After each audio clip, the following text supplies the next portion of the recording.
యేసుక్రీస్తు నుండి పరిశుద్ధాత్మ నామములో కృపా కనికరము సమాధానము ప్రేమ దేవదేవుడు మనందరి పట్ల సమృద్ధిగా కుమ్మరించును గాక. పరిశుద్ధ దినం, పునరుత్థాన దినం, దేవుని వాక్యాన్ని ధ్యానం చేసే దినం, దేవుని వాక్యాన్ని లోబడే దినం. క్రీస్తు తిరిగి లేచిన తర్వాత మనం యాక్చువల్గా 40 దినాలు చేసాం. ఏస్టకు ముందు 40 దినాలు బైబిల్లో ఉందా? వాక్యానికి వచ్చేద్దాం. వాక్యాన్ని స్పష్టంగా విందాం, వాక్యాన్ని సంపూర్ణంగా నేర్చుకుందాం, వాక్యాన్ని లోబడదాం. అన్నవాళ్ళు దేవుని స్తోత్రం చెప్పండి. మేము వాక్యానికి లోబడతాం, దేవుని స్తోత్రం చెప్పండి. కూడుకోవడం తప్పని అనట్లేదు, మర్చిపోకండి, వక్రీకరించకండి. 40 దినాలు కూడుకోవడం తప్పండి, ఆరాధన చేయడం తప్పని అన్నాం, తప్పది. కూడుకోవడం అసలు తప్పే కాదు. ఓ ప్రశ్న అడిగాను, ఏంటంటే 40 అన్న 40 ముందు 40 డేస్ ఉందా అని అడిగాను నేను, అంతే. నేను దానికోసం మాట్లాడలేదు. యేసు ప్రభు గారు లేచిన తర్వాత 40 రోజులు బైబిల్లో ఉందా? నా ప్రశ్న అర్థమైందా? యేసు ప్రభు గారు లేచిన తర్వాత 40 రోజులు అన్న అంశం ఉందా లేదా? దానికని చెప్పండి, సంబంధం ఉంది కదా. అంటే 40 రోజులు ఏమని ఉంది, ఎలా ఉంది, ఏంటి 40 రోజులు ఏంటి అసలే? యేసు ప్రభు గారు చనిపోయి లేచిన తర్వాత ఎన్ని రోజులు బ్రతికారు చెప్పడం, అది కూడా తెలిపితే ఎలాగా? యేసు ప్రభు గారు చనిపోయి లేచిన తర్వాత భూమి మీద గడిపిన డేస్ ఎన్ని? ఇలా తీయండి ఒకసారి. అపొస్తలుల కార్యం 1వ అధ్యాయము 3వ వచనం. ఆయన శ్రమపడిన తర్వాత, చూడండి, ఆయన శ్రమపడిన తర్వాత చదవాలి. మరి తొందర పట్టుకోండి. అపొస్తలుల కార్యం 1వ అధ్యాయం 3వ వచనం. నా అంశం కాదు అది, మీకు తెలియడం కోసం చెప్తున్నాను నేను. ఆయన శ్రమపడిన తర్వాత ఎన్ని దినాలు? అందరు చెప్పాలి, ఎన్ని దినాలు? 40. అందరు చెప్పాలి ఒకసారి. 40 దినాలు ఉంది సార్. యేసు ప్రభు గారు తిరిగి లేచిన తరువాత నీవు నేను కరెక్ట్గా ఆరాధన చేయాలంటే, కరెక్ట్గా దేవుని స్మరించాలంటే, అసలు విషయం తెలుసుకుని నువ్వు బ్రతకాలంటే కనుక ఈ 40 రోజులు మ్యాండేటరీ. స్తోత్రం చెప్తాం గట్టిగానే చెప్పాలి. హల్లెలూయా. ఓ ప్రియమైన దేవుని జనగమా, యేసు ప్రభు గారు తిరిగి లేచిన తర్వాత 40 రోజులు అంశం ఉంది. ఇంకేముంది? 40 దినముల వరకు వారి కగపడుచు దేవుని రాజ్య విషయములను గూర్చి బోధించుచు అనేక ప్రమాణములను చూపి తన్ను తాను సజీవునిగా కనపరుచుకొని గట్టిగా దేవుని స్తోత్రం చేద్దాం. ప్రియమైన దేవుని జనగమా, ఈరోజు సత్యం కోసం తెలుసుకోవడానికి వచ్చావు నువ్వు. ఈరోజు ఏదో నమ్మి వెళ్ళిపోవడానికి రాలేదు, ఒక సత్యాన్ని ఏంటి తెలుసుకోవడానికి వచ్చావు ఈరోజు. అందుకే దేవుణ్ణి నమ్మావు. బైబిల్ గ్రంథం ఏం చెప్తుంది, మనం ఏం చేయాలి, ఎలా ఉంటే మనం ఆ యొక్క జీవాన్ని పొందుకోగలం, బైబిల్ వాక్యం బోధిస్తుంది. ఎవరో పెట్టారు 40 దినాల ముందు ఎంత ప్రతి చర్చ చేస్తారు, ప్రతి చర్చి నిండిపోయి ఎంత అయ్యో మరణం బాబా, సిలువ, కన్నీరు, పాపాలు, గాయాలు, నా కోసం, నా పాప. జ్ఞానం లేదా నీకు? యేసయ్య తిరిగి లేచి 40 దినాలు భూమి మీద సంచరించి నీకు నాకు ఒక వర్తమానం అందించాడు. గట్టిగా దేవుని స్తోత్రం చేద్దాం, గట్టిగానే చెప్పు, గట్టిగా హల్లెలూయా. 40 దినాలు. ఇంకా ఇప్పుడు 40 దినాలు అయిపోయిందా? మీకు కావాలదా? ఈ రోజు ఎంత? ఏస్టర్ అయిన తర్వాత ఈ రోజు ఎంత? ఎన్ని వారాలైంది? అప్పుడే మర్చిపోరు. ఏస్టర్ అయిపోయింది, భోజనాలతో అయిపోయింది మరి పండుగ. అమ్మా అయ్యా క్రైస్తవులారా, పండుగతో అయిపోయింది మన భక్తి. పండుగతోటి ముగిసిపోయింది భక్తి. యేసు ప్రభు గారు తిరిగి లేచిన తర్వాత 40 దినాలు వారి కగపడుచు. ఇది యాక్చువల్గా 35వ దినం కదా, అంతేనమ్మా? 35 అంటే 5 వారాలు అయింది వేళకి. దేవుడు నేను చెప్పే అంశం ఏంటంటే వేళ, ఇప్పుడు యేసు ప్రభు గారు భూమి మీద చనిపోక ముందు ఇచ్చిన వర్తమానాలు వేరు. చాలా జాగ్రత్తగా వినాలి.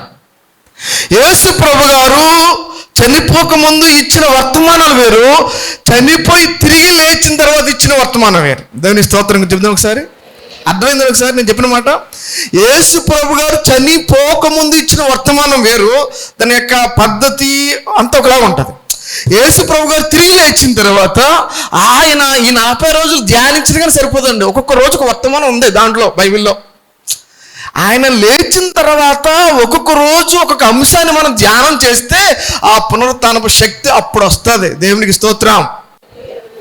పలకాలి ఆమెను అన్నాను, లేకపోతే దేవుని స్తోత్రం అని చెప్పు. అర్థమైందండి? అలా మౌనంగా అంటే కుదరదు. నీకు ఒక్కో మాట దైవశక్తితో పరిశుద్ధాత్మ దేవుడు నీ గుండెని తాకుతున్నప్పుడు ఆమెన్ అని చెప్పు. ఆమెన్ లేదా దేవుని స్తోత్రం అని చెప్పాలి. అప్పుడు మనం అంగీకరించినట్లు లెక్క. లేదా నువ్వు అంగీకరించినట్లు లెక్క కాదు. అలా మౌనంగా ఉనేసి వింటున్నావు అంతే. కాదులే, నాకు కాదులే, అది ఎవరికో అలాగే చెప్తారులే, అది నీ పద్ధతి. అంగీకరిస్తే ఆమెన్. సత్యం బోధించబడుతుంది ఇక్కడ సత్యం బోధించబడుతుంది. నువ్వు నమ్మినా నమ్మకపోయినా సత్యం సత్యమే. నువ్వు నమ్మినా నువ్వు ఆమెన్ అనకపోయినా సత్యం సత్యమే. కానీ ఆమెన్ ఎందుకు? నువ్వు అంగీకరిస్తేనే ఆమెన్. అర్థమైందా? నువ్వు అంగీకరిస్తేనే ఆమెన్. ఓ ప్రియమైన దేవుని జనగమా, యేసు ప్రభు గారు తిరిగి లేచిన తర్వాత అది పబ్లిక్ మీటింగ్లు కాదు, లేకపోతే ఆయన చేసినటువంటి జనసమూహము సముద్ర తీరాన్ని కొండ మీద, లేకపోతే ఆయా ప్రాంతంలో ఆయన ఏ మెసేజ్ ఇవ్వలేదు. కానీ ఆయన ఇచ్చిన మెసేజ్లో ఒక టాపిక్ నేను చెప్తాను ఈ ఆదివార దినాన్ని. ఏంటంటే శిష్యులకి ఆయన ఇచ్చినటువంటి ఆ బోధ ఏమిటి అన్నాడు కదా. నేను చదివా, దేవుని వారికి 40 దినములు వారి కగపడుచు దేవుని రాజ్య విషయములను గూర్చి ఏం చేశాడంటమ్మా? దేవుని రాజ్య విషయములు గూర్చి బోధించుచు అనేక ప్రమాణములను చూపి వారికి తన్ను తాను సజీవునిగా ఆగపరుచుకొని గడియదేని స్తోత్రం చెప్తాం. అప్పుడు ఆయన శిష్యులకి ఆయన ఇచ్చినటువంటి ఆ మంచి బోధ ఏమిటి, ఎలా చేశాడు ఆయన బోధ శిష్యులకి? ఒక విషయాన్ని జ్ఞాపకం చేస్తాను. మార్కు సువార్త తీయండి అందరూ. బైబిల్ గ్రంథం తెస్తే కనుక ఖచ్చితంగా తీయాలి. ఎందుకంటే కొన్ని ప్రమాణాలు మీకు చూపెడతాను. మీకు బైబిల్ గ్రంథంలో మార్కు ఖచ్చితంగా బైబిల్ తెరవలసిందే. నేను చెప్పుకుంటూ వెళ్ళను, అసలే చూపించి మరీ వెళ్తాను నేను. ఎందుకంటే అలా అంగీకరించాలి, మన మనసులు వేళ అంగీకరించాలి. మనం నమ్మే దేవుణ్ణి సంపూర్ణంగా ఆ సత్యాన్ని గ్రహించుకోవాలి. ఈరోజు చూద్దాం. మార్కు సువార్త 16వ అధ్యాయము. మార్కు సువార్త 16వ అధ్యాయము ఫస్ట్ 14 వచ్చిన చదువుకుని అప్పుడు తర్వాత మిగతా వచ్చిన ధ్యానం చేద్దాం. అందరూ బైబిల్ తెరండి, ఒకసారి చదవండి. మీ బైబిల్ తీసి ఒకసారి చదవండి. ఎలాగంటే పిమ్మట 11 మంది శిష్యులు భోజనము కూర్చున్నప్పుడు ఆయన వారికి ప్రత్యక్షమై తాను లేచిన తరువాత తను చూచిన వారి మాట నమ్మనందున వారి అపనమ్మిక నిమిత్తమును హృదయ కాఠిన్యము నిమిత్తమును వారిని గద్దించెను. చూడండి, ఇదే ఈరోజు ఈ చిన్న వర్తమానాన్ని అందిస్తాను. ఇప్పుడు యేసు ప్రభు గారితో శిష్యులు ఎన్ని సంవత్సరాలు ప్రయాణం చేశారు? ఎన్ని సంవత్సరాలు? 3.5 సంవత్సరాలు. రైట్, మీరు తెలిసినట్టు మాట్లాడండి. ఇప్పుడు యేసు ప్రభు గారు 3.5 సంవత్సరాలు ఆ శిష్యులతో పాటు గడిపారు. ఆమేన్. రైట్. ఇప్పుడు 3.5 సంవత్సరాలు యేసు ప్రభు గారు తన శిష్యులతో గడిపారు. ఆయన ఏంటో శిష్యులకి అందరికీ తెలుసా తెలీదా? అమ్మా అడిగిన క్వశ్చన్లు వెళ్తుంది మరి. ఆయన ఏమిటో శిష్యులకు తెలుసా తెలీదా? తెలుసు, పూర్తిగా తెలుసు. కాబట్టి వాళ్ళు ఏం చేశారంటే శిష్యులంతకాలం యేసు ప్రభు గారిని వెంబడించారు. యేసు ప్రభు గారు దేవుడిగా అంగీకరించారు. ఆమేన్. అంగీకరించలేదా? యేసు ప్రభు గారిని దేవుడిగా అంగీకరించారు. యేసు ప్రభు గారు అద్భుత కార్యాలు చేస్తారని నమ్మారు. యేసు ప్రభు గారు ఆశ్చర్య కార్యాలు చేస్తారని నమ్మారు. యేసు ప్రభు గారు యొక్క సృష్టి అంతటిని ఆయనే సృష్టించాలని నమ్మారు. యేసు ప్రభు గారు ఆయనే నరావతారిగా పైనుండి కిందికి వచ్చాడని నమ్మారు. వాళ్ళు నమ్మి ఆ తర్వాత వాళ్ళు కూడా యేసు ప్రభు గారు ఏ విధంగా అయితే స్వస్థత కార్యాలు చేశారో వాళ్ళు కూడా స్వస్థత కార్యాలు చేశారు. వాళ్ళు కూడా దయ్యాల్ని వెళ్ళగొట్టారు, వాళ్ళు కూడా అన్ని ఆ యేసు ప్రభు గారితో పాటు వాళ్ళు చేశారు. కానీ ఓ ప్రియమైన దేవుని జనాంగమా, యేసు ప్రభు గారు చనిపోయిన తర్వాత వారు ఏదైతే బేస్ అవ్వారో దాని మీద బేస్ అవ్వలేకపోతున్నారో, దేని మీద అయితే స్టాండ్ అవ్వారో దాని మీద, దేన్నైతే తెలుసుకున్నారో దాని మీద నిలబడలేకపోతున్నారు. ఓ ప్రియమైన దేవుని జనాంగమా, ఇక్కడ కూర్చున్న ప్రతి ఒక్కరితో దేవుడు మాట్లాడుతున్నారు. నువ్వు దేవుణ్ణి నమ్మి బాప్తిసం పొందావు, నువ్వు దేవుణ్ణి నమ్మి చర్చిలోకి వచ్చావు, నువ్వు దేవుణ్ణి నమ్మి ఈయన నిజమైన దేవుణ్ణి నమ్మి అని చెప్పి ఆయన అనుసరించడం ప్రారంభించావు. కానీ ఈ శిష్యుల్లాగా ఈ శిష్యులు ఏం చేశారు? ఆ 11 మంది చూడండి ఒకసారి, ఆ 11 మంది ఆ గదిలో ఉన్నారు. అందరూ చూడండి సరే, ఆ 11 మంది ఎక్కడున్నారమ్మా? అందరు గదిలో ఉన్నారు. ఇప్పుడు యేసు ప్రభు గారు వచ్చేసారు. అకస్మాత్తుగా వారి మధ్యకు వచ్చేసారు. వారి మధ్యకు వచ్చిన తర్వాత ఆయన ఏం చేశారంటే చూడండి ఒకసారి, వారు భోజనం కూర్చున్నప్పుడు ఆయన వారికి ప్రత్యక్షమై తాను లేచిన తర్వాత తన్ను చూచిన వారి మాట నమ్మనందున, అందరూ ఒకసారి, తన్ను చూచిన వారి మాట నమ్మట్లేదు. ఏమి నమ్మలేదు? యేసు ప్రభు గారిని మొట్టమొదటిగా చూసినటువంటి ఎవరు? మగ్దలేనే మరియా. వచ్చి ఏం చేసిందంటే, ప్రభువు నేను వెంటనే వచ్చేసిన తర్వాత ఆ 11 మంది శిష్యుల దగ్గరికి వచ్చేసి, అయ్యా నేను యేసు ప్రభుని చూచాను, ఆయన సమాధిలో లేడు, మీరెవరూ చూడలేదు కదా, యేసు ప్రభుని మీరు ఎవరు చూడలేదు. ఆయన ఎక్కడ సమాధి చేస్తారో శిష్యులు తెలీదు, ఆయన అసలు వాళ్ళకి తెలియదు కదా, ఆయనతో పాటు ఫాలో అయింది అసలు శిష్యులు లేరు అసలే, యోహాను తప్పించి. ఇప్పుడు అంటుంది మగ్దలేనే మరియ వచ్చి అంటుంది, అయ్యో నేను యేసు ప్రభువుని చూచాను. నా మాట నమ్మాలా వద్దా చెప్పండి అమ్మా. ఇప్పుడు మగ్దలేనే మరియ కొత్త వ్యక్తి కాదు కదా మగ్దలేనే మరియ కొత్త వ్యక్తి. 7 దెయ్యాలు మాట్లాడరే, 7 దెయ్యాలు పోగొట్టిన తెలుసు. మగ్దలేనే మరియ ఎవరో తెలుసు, యేసు ప్రభు గారు ఎవరో తెలుసు, వీళ్ళకి శిష్యులు తెలుసు. కానీ ఈ శిష్యులు ఎవరి మాట నమ్మట్లేదు? మాట్లాడాలి, మరియమ్మ గారి మాట నమ్మలేదు. నమ్మాలా వద్దా చెప్పండి ఒకసారి, మీరు చెప్పండి అమ్మా, నమ్మాలా వద్దా చెప్పండి అమ్మా, ఒకసారి గట్టిగా చెప్పండి, నమ్మాలా వద్దా? ఎందుకు నమ్మాలి? నేను అడుగుతున్నాను ఇప్పుడు, ఎందుకు నమ్మాలి? చెప్తే నమ్మేలే, వాళ్ళు చెప్తే నమ్మేలే. ఎందుకు నమ్మకూడదంటే కరెక్టే, మన శిష్యుల ప్రకారంగా కూడా ఆలోచన చేయాలి. శిష్యులు నమ్మలేదంటే ఆలోచన చేయాలి.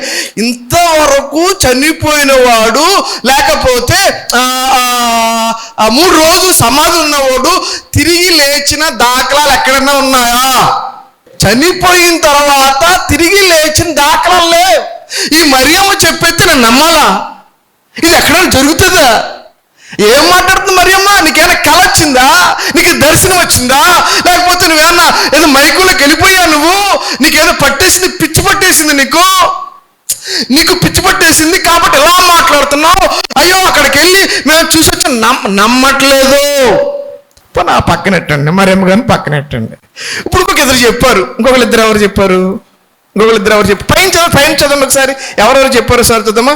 ఎవరు చెప్పారంటే 10వ వచనం చదవండి ఒకసారి. ఆయన 9వ వచనం, ఆయన ఆదివారం తెల్లవారినప్పుడు యేసు లేచి తాను 7 దెయ్యములు వెళ్ళగొట్టిన మగ్దలేనే మరియకును మొదట కనబడెను. ఆయనతో ఉండిన వారు దుఃఖపడి ఏడ్చుచుండగా ఆమె వెళ్ళి ఆ సంగతి వారికి తెలియజేసాను. కానీ చూడండి మళ్ళీ ఆమె వెళ్ళి, చూడండి నా మాటలు కరెక్ట్గా, సత్యం విడుదలవుతుంది ఈరోజు. జాగ్రత్తగా మన మనసులు తిరగబడును గాక. ఆమె వెళ్ళి ఎవరు చెప్పింది చూడండి సరే. ఆమె వెళ్ళి ఆ సంగతి వారికి తెలియజేసెను గాని ఆయన బ్రతికి ఉన్నాడనియు ఆమెకు కనబడననియు వారు విని, గట్టిగా మాట్లాడారు, వారు విని, ఎవరు వాళ్ళు? ఎవరు? శిష్యులు. శిష్యులకి నమ్మకం కలగడం లేదు. శిష్యులు నమ్మలేకపోతున్నారు. ఎవరి మాట నమ్మలేదు? ఎవరి మాట నమ్మలేదు? మగ్దలేని మరియ మాట నమ్మలేదు. రెండోది ఎవరికైనా చదవండి సరే. ఆ తరువాత 12 వచనం, ఆ తరువాత వారిలో ఇద్దరు ఒక పల్లెటూరికి నడిచి వెళ్తుండగా ఆయన మారు రూపం గలవాడే వారికి ప్రత్యక్షమాయను. వారు వెళ్ళి తక్కిన వారికి ఆ సంగతి తెలియజేసేది గాని వారు వీరి మాటైనను. చూడండి అక్కడ ఆ మాట చూడండి, ఇందాకేమో మగ్దలేని మాట, మగ్దలేని మరియ మాట, ఇప్పుడేంటి? వీరి మాటైనను. రెండోసారి వీరి మాటైనను నమ్మకపోయిరి. చూసారండి శిష్యుల పరిస్థితి ఎలాగైపోయిందో, శిష్యుల యొక్క పరిస్థితి ఏ విధంగా అయిపోయిందో. ఒక దగ్గర నుంచి మరియమ్మ గారు చెప్పారు, నేను యేసుప్రభుని చూచానయ్యా, ఆయన సమాధిలో లేడు, ఆయన తిరిగి లేచాడు, ఆయన సజీవుడయ్యాడు, నేను చూచాను, నేను తోటమని అనుకున్నాను, ఆయన పట్టుకుని పోయాను, ఆయన అయ్యో మరియా అని కేకేశాడు. నువ్వు వెళ్ళు, నా శిష్యులు తెలియజెప్పని చెప్పాడు నాతోటి చెప్పాడు, నువ్వు వెంటనే వెళ్ళు, నేను గలిలీకి వెళ్తాను, నేను నా శిష్యుని కలుసుకుంటాను అని చెప్పాడమ్మా, నాతోటి చెప్పాడయ్యా. స్వయాన యేసు ప్రభు గారు మీతో చెప్పమన్నాడు. స్వయాన యేసు ప్రభు గారు ఈ రోజున మీతో చెప్పమన్నాడు, నేను చెప్తున్నాను అన్నదే. లేదు, అస్సలే ఉనికి లేదు, పలుకు లేదు, చలనం లేదు, అలాగే ఉన్నారండి. ఏమి తోచినట్టుగా ఉన్నారు, ఏమీ తెలియనట్టుగా ఉంటున్నారు. చలనం లేదు వాళ్ళు ఒకలాంటి ఏమీ లేదు. తర్వాత పని అలాగే ఉండండి. ఒక ఇద్దరు మనుషులు కదా, అమ్మాయి మార్గాన్ని ఎవరండి వాళ్ళు? అమ్మాయి మార్గాన్ని దేవుడి ఇద్దరు కనిపెట్టారు. వాళ్ళిద్దరు నడిచి వెళ్ళిపోతుంటే యేసు ప్రభు గారు వాళ్ళకి కనపడి వాళ్ళ యొక్క ఏం చేస్తే కన్నులు మాట్లాడరే, వారి యొక్క కన్నులు తెరిచి వారితో పాటు లేఖనాలు అన్నీ కూడా వారికి తెలియజెప్పాడు. మీరు మత సూర్త కానీ లేకపోతే లోక సూర్త చూడండి ఒకసారి, ఉంటుంది అక్కడ. వీళ్ళిద్దరూ వచ్చేసి చీకటి పడిపోయింది సార్, నైట్ అయిపోయింది సార్, నైట్ అయిపోయిన తర్వాత వీళ్ళు ఇంట్లో రెస్ట్ తీసుకోవడం మానేసి ఇంట్లోని వారి యొక్క కుటుంబాలతోటి వారి యొక్క బిడ్డలతోటి గడపడం మానేసి వెంటనే పరిగెత్తుకుని మళ్ళీ యెరూషలేము ఎక్కడికి వచ్చేసారమ్మా? యెరూషలేము పరిగెత్తుకుని వచ్చేసి శిష్యులందరికీ కనపడి అయ్యో పేతురు, యోహాను, యాకోబు, తోమా,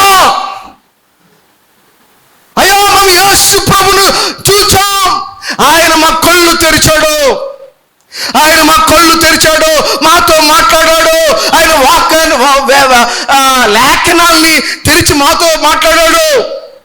ఆయన మేము గుర్తుపట్టలేదు, కానీ ఆయన వచ్చి మాతో పాటు ఆ రొట్టె విరిచి, దేవునికి స్తోత్రం కలుగును గాక, ఆ రొట్టె విరిచి ఎప్పుడైతే మా నోట్లో పెట్టారో, ఎప్పుడైతే మాకు అందించారో మా కళ్ళు తెరవబడ్డా.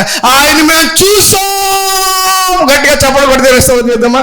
కొట్టు, కడితే గట్టి కొట్టు. హల్లెలూయా, గట్టి కొట్టాలి. హల్లెలూయా.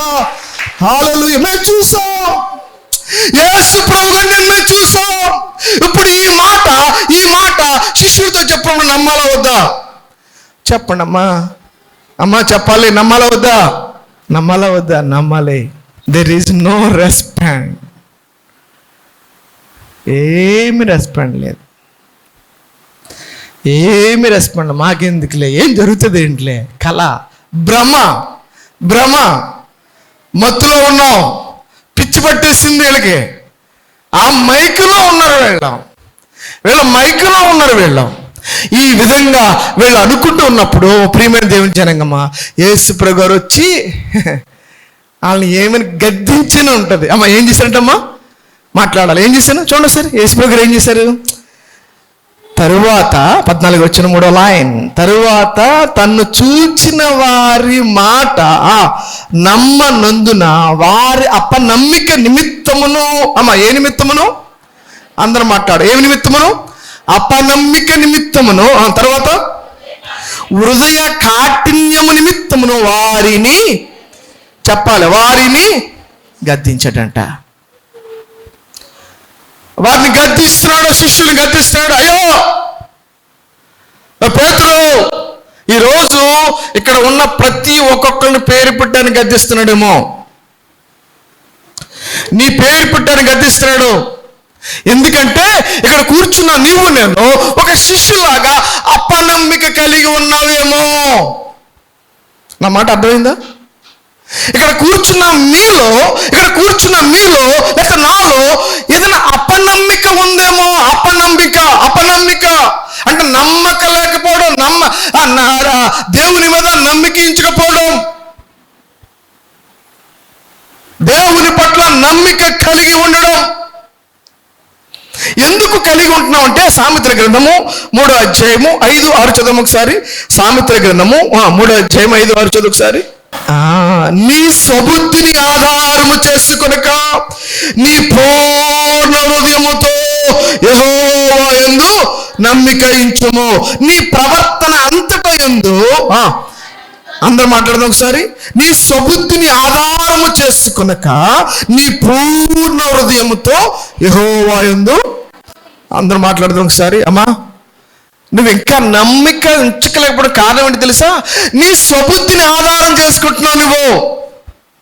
ఇక్కడ కూర్చున్న నీవు నేను దేవుడు మాట్లాడుతున్న ఒక మంచి మాట ఏంటంటే తెలుసా?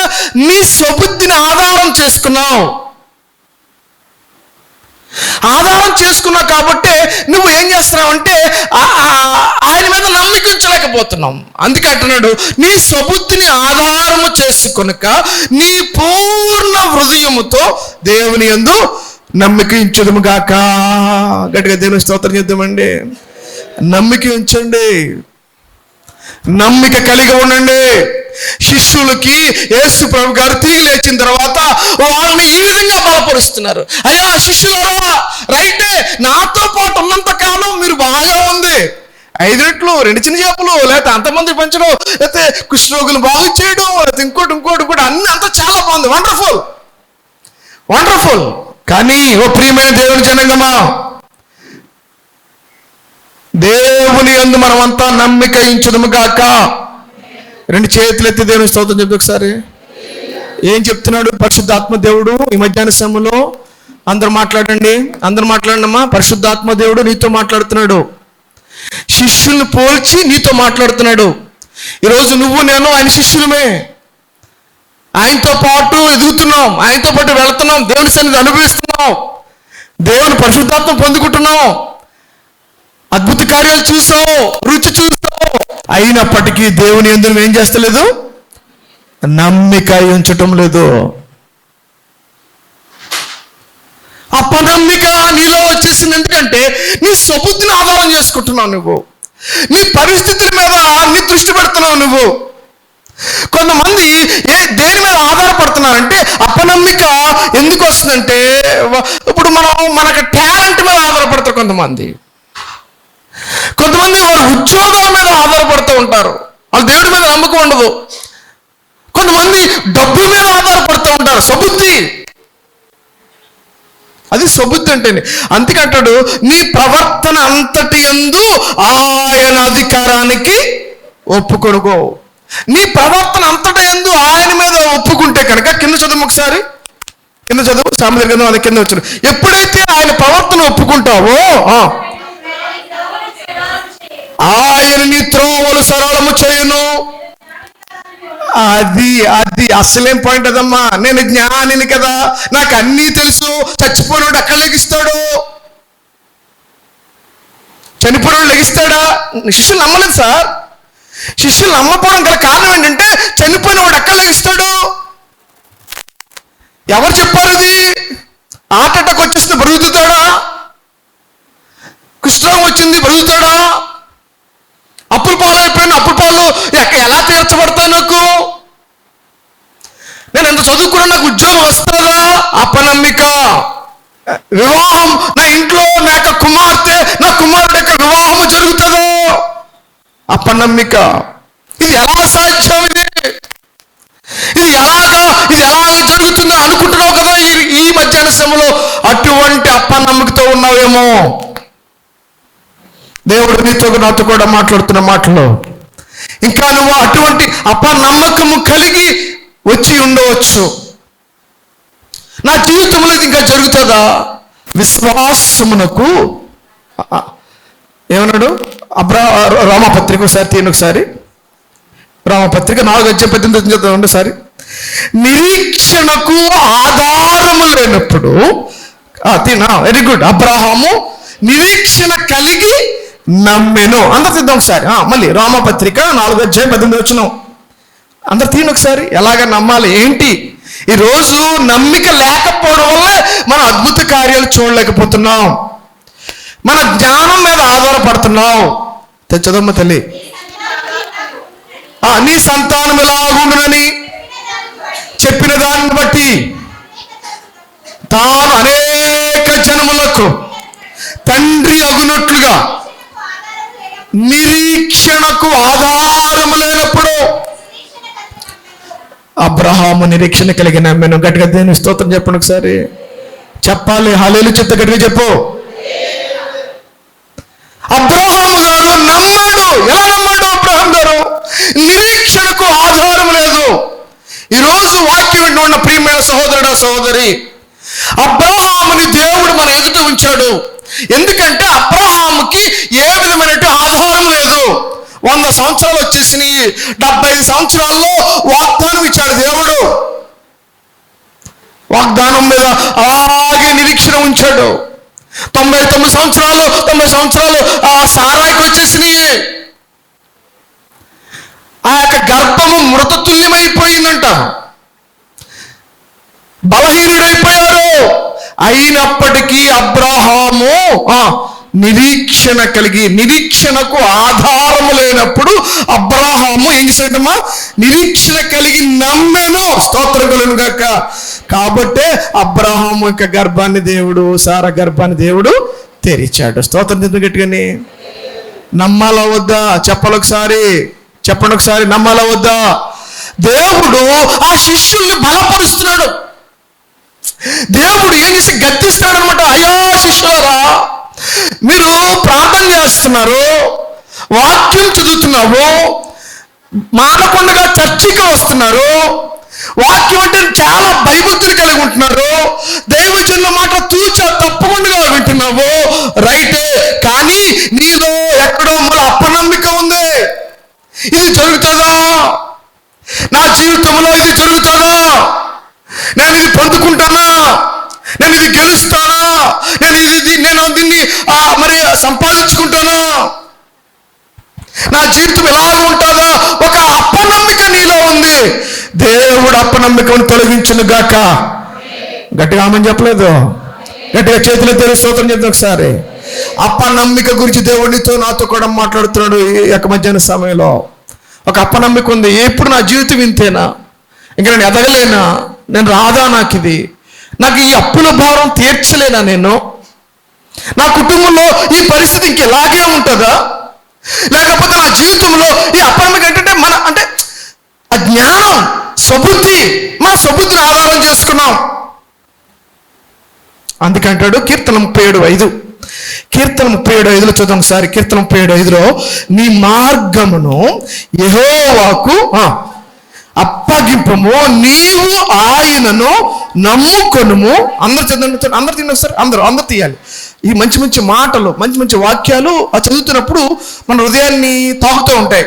అందరూ నీ మార్గమును, నీ మార్గమును ఎవరికి అప్పగించాలి? యెహోవాకు అప్పగింపము, నీవు ఆయనను నమ్ముకొనుము. అది నీవు ఆయనను నమ్ముకొనుము, నీ కార్యమును దేవుడు నీ కార్యము నెరవేర్చును గాక. నమ్మికతో చెప్పండి ఒకసారి. నీ కార్యం ఏదైతే ఉందో ఆయన్ని త్రోవలు సరళం చేస్తారంటున్నాడు ఈ మధ్యాహ్న సమయంలో. పరిశుద్ధాత్మ దేవుడు మాట్లాడుతున్న మాటలేవి. అంటున్నాడు, ఆయన అధికారానికి ఒప్పుకో, నీ మార్గమును యెహోవాకు అప్పగించు.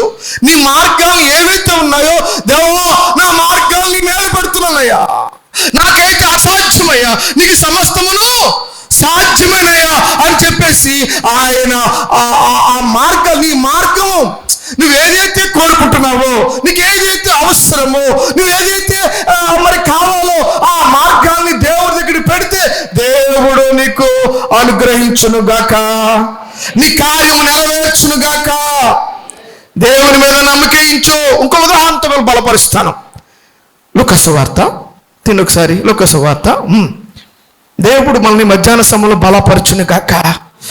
లూకాసు వార్త 8వ అధ్యాయము. లూకాసు వార్త 8వ అధ్యాయము 47 చదవము ఒకసారి. అంతటా ఇదిగో సమాజ మందిరపు అధికారి అయిన యాయీరు అను ఒకడు వచ్చి యేసు పాదముల మీద పడి ఇంచుమించు 12 ఈడు గల తన ఒక్కతే కుమార్తె చావ సిద్ధముగా ఉన్నది కనుక తన ఇంటికి రమ్మని ఆయనను బతిమాలుకొనెను. ఆయన వెళ్ళుచుండగా. దేవుని స్తోత్రం. ఒకసారి. ఎవరమ్మైనా సమాజ మందిరపు అధికారి. సమాజ మందిరపు అధికారి అంటే ఒక పాస్టర్ గారి తరహాలో ఉన్నటువంటి ఆయన, ఒక చర్చికి హెడ్. సమాజ మందిరపు అధికారి వచ్చి క్రీస్తు పాదాల మీద పడిపోయి, అయ్యో నా యొక్క 12 సంవత్సరాలు ఉంది, నా కుమార్తె చనిపోతుంది, నా కుమార్తె అయ్యో చాలా సిద్ధంగా ఉంది, చనిపోతుంది, ఇంకా అయ్యో ఒక్కతే కుమార్తె, నాకు ఎవరు ఆధారం లేదయ్యా, నువ్వు ఇచ్చిన బిడ్డయ్యా, ఒకే కుమార్తెయ్యా, చనిపోతుందయ్యా అని చెప్పేసి ఆ అధికారి, ఆ సమాజపు అధికారి తగ్గించుకొని యేసు ప్రభు గారి దగ్గరికి వచ్చేసి కాళ్ళ మీద సాష్టాంగ నమస్కారం చేసేసాడంట. దేవునికి స్తోత్రం. దేవునికి స్తోత్రం చెప్పు ఒకసారి. సమస్య వచ్చినప్పుడు దేవుని దగ్గరికి రావాలి. సమస్య వచ్చినప్పుడు మోకాళ్ళు వేసేయాలి. సమస్య వచ్చినప్పుడు దేవుని మీద నమ్మిక ఉంచాలి. రైటే, వేసాడు, దేవుని దగ్గర మొరపెట్టాడు. అయితే ఏం జరిగిందో తెలుసా? ఏం జరిగింది? 49వ వచనం. ఆయన ఇంకా మాట్లాడుచుండగా సమాజ మందిరపు అధికారి ఇంటి నుండి ఒకడు వచ్చి, నీ కుమార్తె చనిపోయింది, బాదుకుని శ్రమ పెట్టకు. బాదుకుని వార్త వచ్చేసింది. ఏం వార్త వచ్చిందో తెలుసమ్మా? ఏం వార్త వచ్చిందో తెలుసా? నీ కుమార్తె చనిపోయింది. అయిపోయింది. వీళ్ళందరూ ఇంటి దగ్గర నుంచి వచ్చేసారు. ఈ యాయీరు కుమార్తె దగ్గరికి, వీళ్ళ యాయీరు దగ్గరికి వచ్చి అంటారు, అయ్యో సమాజ మందిరపు అధికారి, నీ కుమార్తె చనిపోయింది, ఏర్పాట్లు చేసుకుందాం వచ్చాయి. ఇంకా బాధకుడు ఎందుకే మనకి? ఇంకా నీ బాధకునే శ్రమ పెట్టద్దు, ఇంకా మన ఇంటికి ఇంకా వద్దు, ఇంకా దేవుని విడిచిపెట్టే. ఒకసారి సాతాను గాడు ఇటువంటి బాణాలు వేస్తూ ఉంటాడు మన మీద. ఇంకా అంతా అయిపోయింది కదా, ఇంకేం జరిగింది వదిలే, ఇంకంతా అయిపోయింది కదా, ఇంక దేవుడు ఏం చేస్తాడు? దేవుడు ఏం చేయలేడు, దేవుడు ఏం చేయలేడు, వదిలే, దేవుడు వదిలే. ఇది సాతాను గాడు వేసే బాణం. అంతా అయిపోయింది, నా కథ ముగిసిపోయింది, ఇంకా చాప్టర్ క్లోజ్ అయిపోయింది, నా జీవితం అయిపోయింది, చాప్టర్ క్లోజ్ అయిపోయింది, చనిపోయింది, అయిపోయింది, ఇంకెందుకయ్యా? ఇంకా దేవుడా ప్రార్థన, భక్తి ఏంటి నీ భక్తి? సాతాను గాడు మనుషులను ప్రేరేపించి మన మీదకి ఈ విధంగా బాణాలు వేస్తూ ఉంటాడు. అయ్యా ఇంక దేవుడు వల్ల ఏం కాదు, వదిలే, దేవుడు వదిలిపెట్టే, నువ్వు వచ్చేయి. ఇంకా ఆయన త్రోన వెళ్ళిపోతాడు, ఆయనకి వెనక్కి వెళ్ళిపోతాడు. మనం వెళ్ళి మన సమాధి కార్యక్రమాలు లేకపోతే ఆవిడని సిద్ధపరచుదాం రండి. యేసుప్రభు ఒక మాట అన్నారమ్మా. ఈ అధికారికి ఈ మాట వినగానే ఒకలాట దుఃఖం వచ్చేసింది. అయ్యో నా కుమార్తె చనిపోయింది, ఇంక వెళ్ళిపోతాం అనుకుంటున్నాడు. అయ్యో నా 12 ఏళ్ళ కుమార్తె ఎంతో అల్లారు ముద్దుగా పెంచుకున్నాను, లేక పుట్టింది, ఒక్కగానొక్క కుమార్తె అనుకున్నాను. యేసుప్రభు గారు వచ్చే మాట, భయపడవద్దు. 50 వచనం.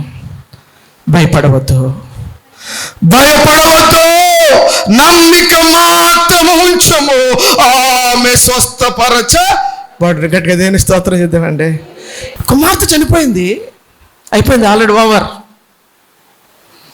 అయినప్పటికీ యేసుప్రభు అంటున్నారు, యేసు అంటున్నాడు, భయపడకయ్యా. నువ్వు భయపడుతున్నావు, నువ్వు అపనమ్మికవా, నీకు భయం వచ్చేసింది నీకు. ఈ భయం వల్ల అపనమ్మిక కలిగిందేమో నీకు. దేవుడు మాట్లాడుతున్న మాట ఏంటో తెలుసా? అయ్యో కరెక్టే, నువ్వు భయపడకు, దేవుని యందు నమ్మకించు. ఆ యేసయ్య ఇప్పుడు చూశాడేమో, యాయిరు చూశాడు ఆ త్రోవలో 12 ఏళ్ళ ఆ త్రోవలో ఒక అద్భుతకార్యం చూశాడు యాయిరు. 12 సంవత్సరాల రక్తస్రావం గల ఆ స్త్రీ స్వస్థపరచడం చూశాడు. రైట్, నమ్మకం వచ్చేసింది. నా కుమార్తె చనిపోయినా కానీ బ్రతుకుతుంది. అది నమ్మకం. స్తోత్ర కలుగును గాక. నా కుమార్తె చనిపోయినా బ్రతుకుతుంది. మనకి ఏమీ రాకపోయినా, నీ దగ్గర అంత బలం లేకపోయినా, నీ దగ్గర అంత టాలెంట్ లేకపోయినా దేవుడు నిన్ను హెచ్చించును గాక. నువ్వు చేతకానివాడు అన్నా కానీ, నీకు ఏమీ రాదు, నీకేమీ తెలియదు, వీడు ఎందుకు పనికి రానివాడు అని అన్ని అంత క్లోజ్ అయిపోయింది నీ చాప్టర్ అని పరులందరూ అన్నా కానీ, వాస్తవ పరిస్థితి అలా ఉన్నప్పటికీ కానీ నా దేవుడు అంటున్నాడు, భయపడకో, భయపడవద్దు, నమ్మిక ఉంచు. దేవుని కార్యాలు చూస్తావు, దేవుని కార్యాలు చూస్తావు, నీ కార్యము నెరవేర్చబడుతుంది, నీ కార్యము నెరవేర్చబడుతుంది.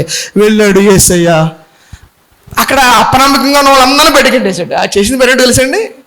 అక్కడికి వెళ్ళిన తర్వాత వాళ్ళంతా గొళ్ళు ఏడుస్తున్నారు. అంటే అయిపోయింది కాబట్టి.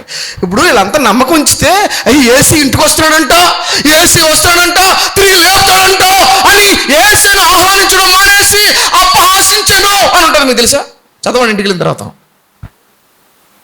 ఏం చేస్తానంటే యేసు ప్రభు గారు వస్తుంటే అయిపోయిన తర్వాత వచ్చి ఏం చేస్తాడు దేవుడు, ఈ దేవుడు ఏం చేస్తాడు నీకు అని అనుకుంటున్నప్పుడు అందరూ అపహాసిస్తుంటే వీళ్ళందరినీ బయటికి ఇంటేశాడు. ఎందుకంటే అపనమ్మకం కలిగే వాళ్ళంతానే బయటికి పోండి మీరు. బయటికి పోయి పంపేసిన తర్వాత ఆ ఏడ్చే వాళ్ళని, నమ్మకం లేని వారిని, లేదా అపహసించే వాళ్ళని అందరిని బయటికి ఇంటేసి తల్లిని, మా తండ్రి నమ్మకించాడు కదా, ఆ తండ్రిని తల్లిని లోపల తీసుకెళ్ళాడు. పేతురు, యాకోబు, యోహాను ముగ్గురు, 5గురు. చిన్నదానా లే, ఆమె నిద్ర బయటకు వచ్చి అన్నాడు యేసు గారు, ఏడవకండి, ఏడవకండి. బయటకు వచ్చి హెచ్చించాడు ఆయన, ఏడవద్దు, చిన్నది నిద్రించున్నదే కానీ చనిపోలేదు. దేవుని స్తోత్రం కలుగును గాక. నిద్రిస్తుంది, చనిపోలేదు. చిన్నదానా లేగా అన్నాడు. చనిపోయిన వాడిని దేవుడు లేపాడు. గట్టిగా దేవుని స్తోత్రం చేద్దామా, నమ్మకించుదామండి. నేను ఇంకా చెప్పాలనుకుంటున్నాను కానీ ఇంకా చాలా ఉంది. దేవుడు మనందరి పట్ల ఆ నమ్మికను తీర్చును గాక. గట్టిగా దేవుని స్తోత్రం చేద్దాం. ఒకసారి చెప్పాలి, ఒకసారి గట్టిగా దేవుని స్తోత్రం చేద్దాం. హల్లెలూయా. అపనమ్మికను తొలగించుకుందాము గాక. ఏం తొలగి ఈ మధ్యాహ్న సమయంలో ఏం తొలగిపోవాలి? అందరం మాట్లాడాలి. యేసు ప్రభు గారు తిరిగి లేచిన తర్వాత తన శిష్యులను బలపరుస్తున్నాడు. అపనమ్మికను తొలగించాడు. ఇప్పుడు ఓ తండ్రి కూడా అపనమ్మిక కలిగి ఉన్నాడు. నేను ఇక దీని సబ్జెక్ట్ వెళ్ళిపోతుంది. ఓ తండ్రి, మార్కు సువార్త 9వ అధ్యాయం 22వ వచనంలో ఓ తండ్రి అంటాడు, ఎందుకంటే మరిది అత్తమానం నురుకొక్కున్నాడు, పడిపోతున్నాడు, ఆ దెయ్యం పట్టేసుకుని తనని వదలట్లేదు, ఆ శిష్యుల వల్ల కాలేదు. అప్పుడు అంటాడు తండ్రి, అంటాడు, నీ వలన ఏమైనాను, నీ వలన అంటే ఏంటి? అపనమ్మిక. ఏమైనా అయితే ఏమైనా అవడం ఏంటి సార్? నీ వల్ల ఏమి రావడం ఏంటి సార్? ఆయన చేయగల శక్తివంతుడు అని నమ్మితే దేవుని స్తోత్రం. అలా అపనమ్మకం లేకుండా ఉంటే దేవుని కార్యాలు చూదువు గాక, ఆయన ప్రత్యక్షను పొందుకుందువు గాక, దేవుడు నీ కోరికలు సఫలపరచును గాక. నువ్వు అనుకున్నది దేవుడు త్వరితగతిని చేయును గాక. 2 చేతులు దేవుని స్తోత్రం చెప్తే ఒకసారి గట్టిగా చెప్పాలి. హల్లెలూయా చేద్దాం. హల్లెలూయా. ఒక అంశం అయిందండి, ఒక అంశము అవుతా అపనమ్మిక. రెండవది హృదయం మాట్లాడాలి. రెండోది ఏంటమ్మా? అందరూ మాట్లాడాలి. వీటి గురించి లోపాన్ని, శిష్యు లోపాలని యేసు ప్రభు గారు సరిచేశారు. ఒకటి వాళ్ళు అపనమ్మిక, రెండోది ఏంటంటే హృదయం మాట్లాడాలి. హృదయ కాఠిన్యం ఏంటంటే హృదయం మోడుబారిపోయింది, హృదయం రాడైపోయింది వాళ్ళది. మనకి ఇర్మియా భక్తుడు అంటాడు కదా, ఇర్మియా 9:15 ఉంటుంది కదా, ఏంటది? హృదయము అన్నిటికంటే ఘోరమైన వ్యాధి గలది. అదేంటమ్మా? ఏముంది అది? చదవండి ఒకసారి. హృదయం అన్నిటికంటే మోసకరమైనది, అది ఘోరమైన వ్యాధి కలది, దాన్ని గ్రహింపగలవాడు ఎవడు? ఈ హృదయము కాఠిన్యమైపోతుంది చాలా మందికి. రెండవదిగా ఈ మధ్యాహ్న సమయంలో నేను నేర్చుకోవాల్సింది ఏంటంటే, యేసు ప్రభు గారు నిన్ను నన్ను ఒక లోపాన్ని సరిచేయాలనుకుంటున్నాడు. హృదయాన్ని కఠినపరిచేసుకుంటున్నారు చాలా మంది. బాధపడకండి, దేవుడు నీతో మాట్లాడుతున్నాడు. ఏంటి సార్ మేము ఎక్కడ కఠినపరుచుకుంటున్నాం? మేము ఏ విషయాల్లో మేము కఠినపరుచుకుంటున్నాం? ఇప్పుడు ఏం జరిగిందంటే హెబ్రీ పత్రిక ఒకసారి తెద్దాం. ఒకసారి హెబ్రీ పత్రిక 3:15 కానీ లేకపోతే కీర్తనలు 95 తీయండి. రెండు ఒకటే కీర్తన 95 కానీ హెబ్రీ పత్రిక 3 తీయండి ఒకసారి. రెండు అక్కడ ఏమో చెప్తాడు, ఇక్కడ వివరణ. రెండు ఒకటి ఒకసారి తెద్దాం. ఒకసారి తీయండి ఒకసారి. నేడు మీరు ఆయన శబ్దము వినిన ఎడల కోపము పుట్టించినప్పటి వలే. లేకపోతే ఇంకా ముందుకెళ్దామా తల్లి?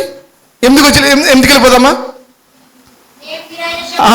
నేడు మీరు ఆయన శబ్దము వినిన ఎడల అరణ్యములో శోధన దినమందు కోపం పుట్టించినప్పటి వలె మీ హృదయములను కఠిన పరుచుకొనకుడి.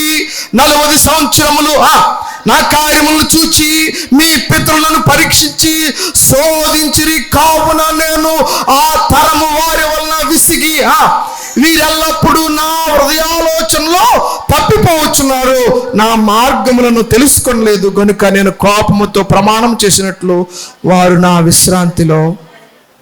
అర్థమైంది అనుకుంటున్నాను. అమ్మా అయ్యా, ప్రియమైన సహోదరుడా సహోదరి, హృదయము కఠినమైపోయిందేమో. ఎందుకంటే ఆ ఇజ్రాయేలీలు బయటికి వచ్చారు సార్.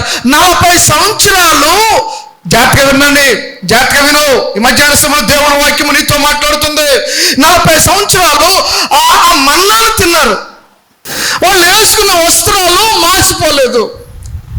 వాళ్ళు వేసుకున్న వస్త్రాలు ఏం జరిగిందో తెలుసా? వాళ్ళు ఎదుగుతూ ఉంటే వాళ్ళ వస్త్రాల సైజు మారిందంట, దేవునికి స్తోత్రం. వారు వేసుకున్న జోడు పెరిగిందంట, దేవునికి స్తోత్రం. చెప్పరు దేవునికి స్తోత్రం. చెప్పండి ఒకసారి గట్టిగా హల్లెలూయా, గట్టిగా హల్లెలూయా.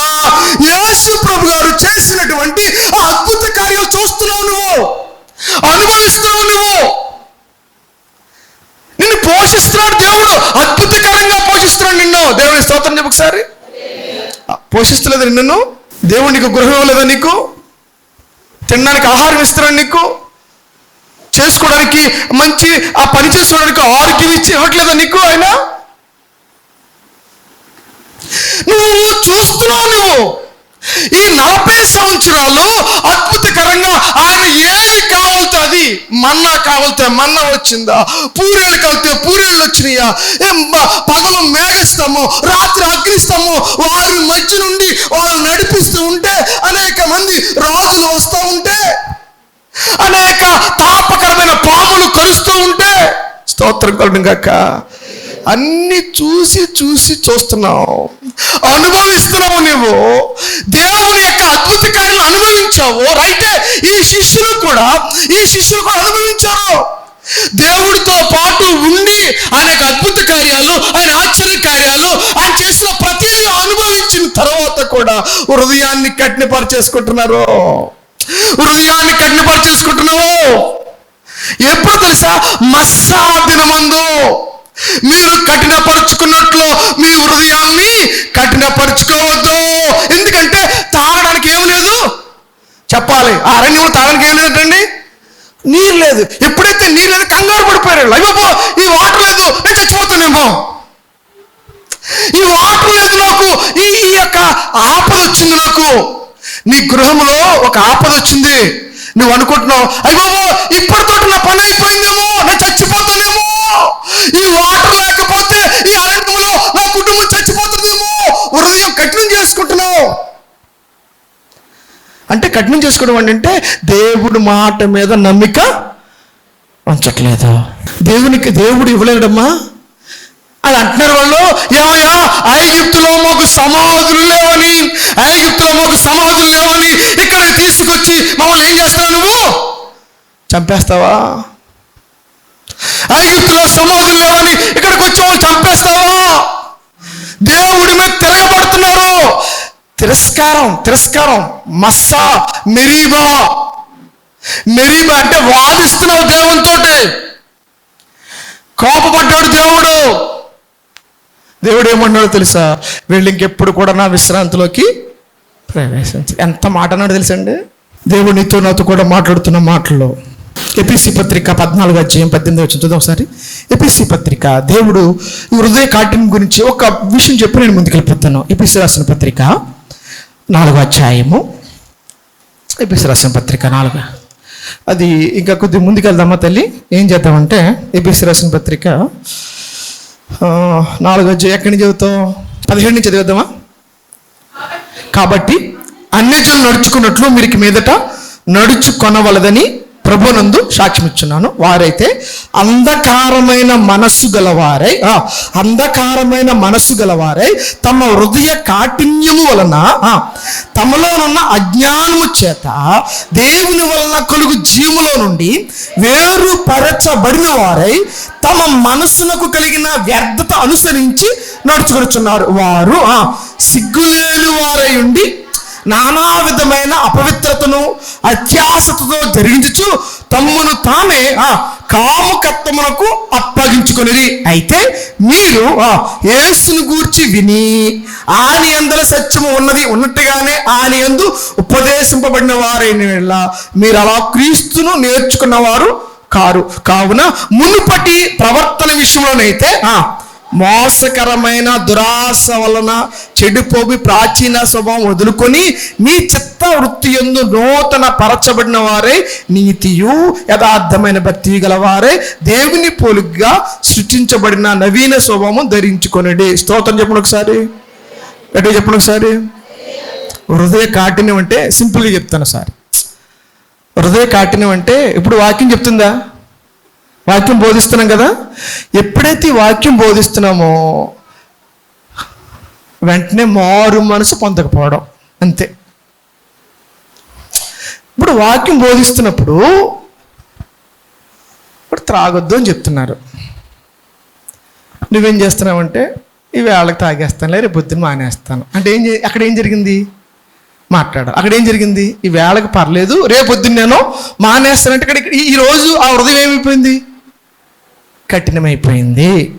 దేవుడు వాక్యం బోధించబడుతుంది ఈరోజు. అందుకే వారు ఈ వాక్యం బాగా ఇంటికి వెళ్తే బాగా చదువుకోండి. వారికి సిగ్గు ఉండదంట. వాళ్ళకి హృదయం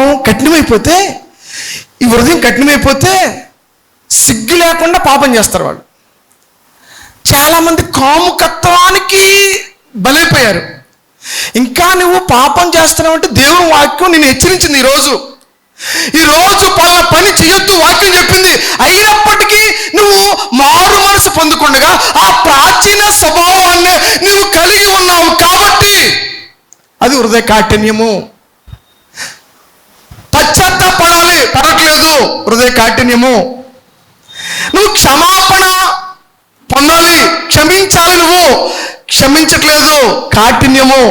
నువ్వు సమాధాన పడడం లేదు, హృదయ కాఠిన్యము. నువ్వు దేవుడికి ఇవ్వట్లేదు.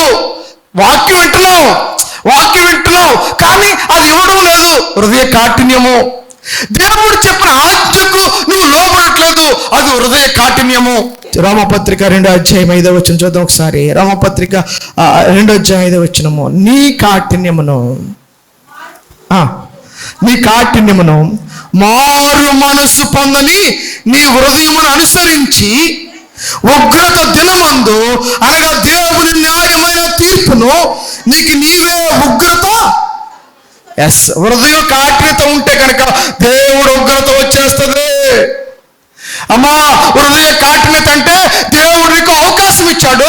ఆ అవకాశం ఉన్నప్పుడు మార్పు చెందుదువుగాక.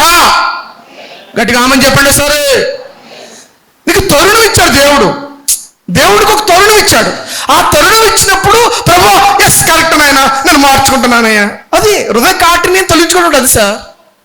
ఇప్పుడు ఆకాను గారికి ఒక ఛాన్స్ ఇచ్చాడు. ఆకాను ఇప్పుడు తెలియదండి ఎవరు దొంగిలించేశారు. అందరికీ చెప్పాడు. దేవుడు ఒక దినమంతా ఛాన్స్ ఇచ్చాడు. చెప్తూ వాక్యం బోధించబడుతుంది. అయ్యో ఎవరు దొంగతనం చేశారు, ఎవరు తెచ్చారు, అయ్యో నాది తప్పైపోయింది, నేను ఇచ్చేయాలి కదా. లేదు, హృదయ కాటిని దాచుకున్నాడు, బయటపడిపోయాడు. హృదయ కాఠిన్యం.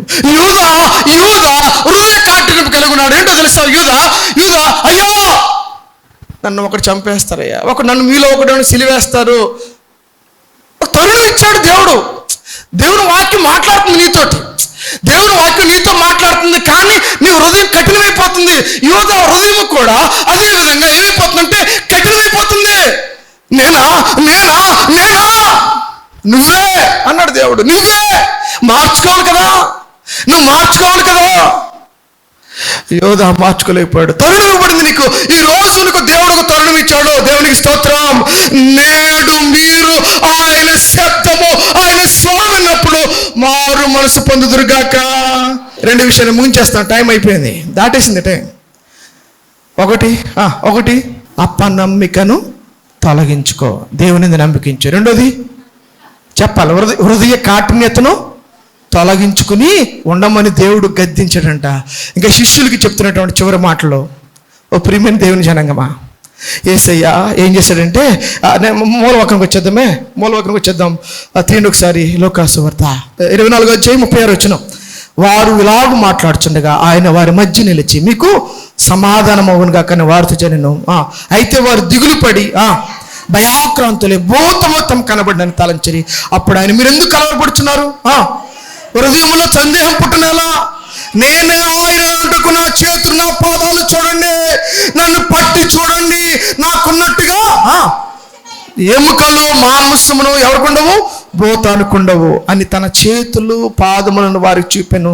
అయితే వారి సంతోషము చేత ఇక్కను. చూడండి వాళ్ళు ఎంత దారుణమైన పరిస్థితో. అయ్యి బాబోయ్, ఆ పదాలు అది చదువుతుంటే నాకు ఏంటి పరిస్థితి అసలే. దేవుడు వాళ్ళ దగ్గరికి వచ్చేసి, దేవుడు స్వయంగా వాళ్ళకి కనపడి, అయ్యో నేను వచ్చేసాను దగ్గర. ఓకే, నువ్వు చెప్పినప్పుడు నమ్మలేదు. ఇద్దరు చెప్పారు నీకు, మగ్దలేనే మరి చెప్పింది, ఇంకోళ్ళు చెప్పారు అమ్మాయి మార్గం నుంచి, ఇద్దరు చెప్పారు, నమ్మలేదు. ఇప్పుడు యేసు ప్రభు డైరెక్ట్గా నీతో మాట్లాడుతున్నాడు. యేసు ప్రభు ఇప్పుడు డైరెక్ట్గా, అయ్యో నేను లేచాను చూడమంటే నువ్వేమన్నా తెలుసా? అయ్యో భూతం, అయ్యో దయ్యం, భూతమా? దేవుడు నీతో మాట్లాడితే నువ్వు భూతమా?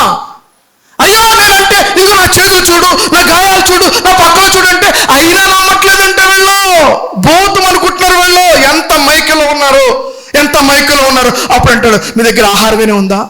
ఇప్పుడు ఈ శరీరం ఎముకలు మాంసం భూతం కొండవయ్యా, నేర్చుకో. అవి భూతనుకుండవు, భూతాన్ని కాదు, నజరుడైన యేసు, పునరుత్థానుడైన తిరిగి లేచిన యేసు నేనే. ఈరోజు మీ మనసు తెరవబడును గాక. చివరి మాట ఆయన అంటున్నాడు, శిష్యులతో అంటున్న మాట ఏంటి తెలుసా? ఓకే, ఇవన్నీ విన్నారు కదా, నమ్మకం కలిగింది కదా, మీ హృదయ కాఠిన్యం తొలగించున్నారు కదా. చివరి మాట అందరు చదవాలి ఒకసారి. చివరి మాట ఏంటంటే 45వ వచనం చదువు తల్లి. 45వ వచనం ఒక్క మాట, ఈ సంగతులకు మీరే సాక్షులు. ఈ వాక్యం వింటున్నా నీవు నేను. ఈరోజు వాక్యం విన్నావు నువ్వు, ఈరోజు ఒక సత్యాన్ని తెలుసుకున్నావు నువ్వు. దేవుడు నీతో నాతో కూడా అంటున్న మాట ఏంటి తెలుసా? నువ్వు నిజంగా నమ్మితే, నువ్వు దేవుని యందు నమ్మిక ఉంచితే, నువ్వు నిజంగా నీ హృదయ కాఠిన్యాన్ని తొలగించకండి కనుక నీవే నా సాక్షి. స్తోత్రం, నీవే నా సాక్షి. దేవుడు అడుగుతున్నాడు, ఆయన సాక్షిగా ఉంటావా? దేవుడు నిన్నే అడుగుతున్నాడు. ఎందుకంటే అమ్మా అయ్యా చాలా ఇబ్బందికరమైన పరిస్థితులు ఎదుర్కోబోతున్నాం. పరిస్థితులు బాగోలేదు, దాడులు జరుగుతున్నాయి, క్రైస్తవులు హింసిస్తున్నారు, క్రైస్తవులు శ్రమ పడుతున్నారు, చర్చిల మీద దాడులు జరుగుతున్నాయి, పాస్టర్ల మీద దాడులు జరుగుతున్నాయి, వాక్యం మీద దాడి జరుగుతుంది. రాబోయే తరాల్లో పెద్ద పెద్ద కూడికలు సభలో అన్ని కుదరదు. మరి ఎలాగ సార్? మరి ఏం చేయాలి సార్? స్తోత్రం చెప్పు గట్టిగానే చెప్పు, స్తోత్రం చెప్పు. వాక్యం వింటున్నా నువ్వు స్తోత్రం చెప్పు గట్టిగానే.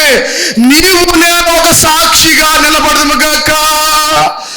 ఆ సాక్షిగా నిలబడడం కోసమే మన దైవజనులు కానీ, పాస్టర్లు కానీ, లేకపోతే భక్తి పరులైన వాళ్ళు హార్ట్ అటాక్ ఎందుకు వచ్చింది సార్?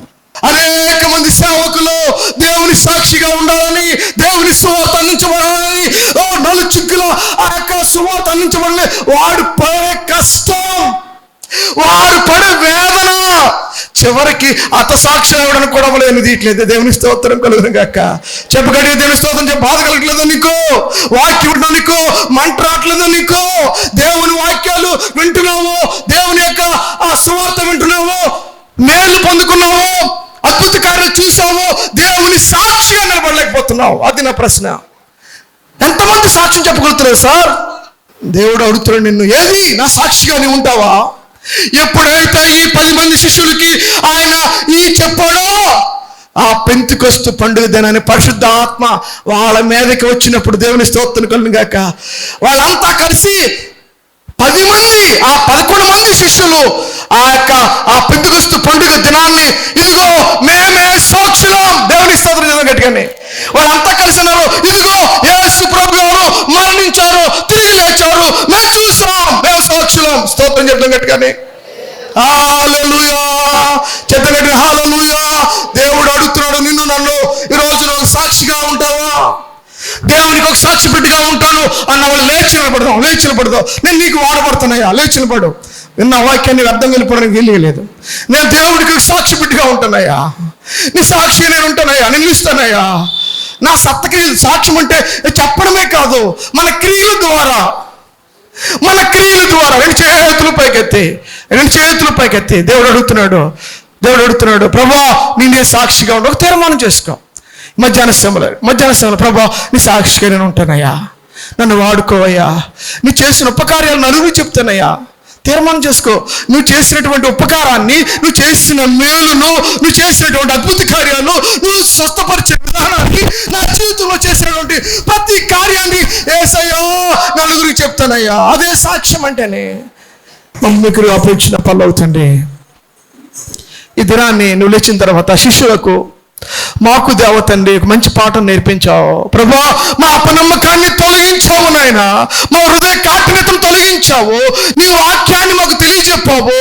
నీ సాక్షిగా ఉండే భాగ్యము నాకు, మా సంఘానికి, బిడ్డలందరికీ అనుగ్రహించమని ప్రభా.